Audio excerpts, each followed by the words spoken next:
Hello guys! Welcome sa ating YouTube channel at ngayon tuturuan ko kayo kung paano mag-add ng sound effects sa inyong videos using CapCut. So napakadali lang nitong gawin guys. So buksan nyo lang inyong CapCut, siguraduhin updated ito at pumili ng video na gusto nyong lagyan ng sound effect.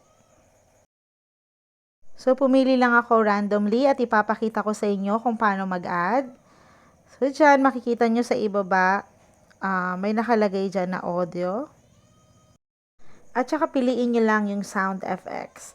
So makikita nyo dyan yung mga trending na sounds effect. May mga kaganapan tungkol ito sa Spring Festival. May nakakatawa, nakakatakot. So pumili lang kayo dyan kung ano yung specific na gusto nyong idagdag sa inyong video. So for example, dito tayo sa tawa.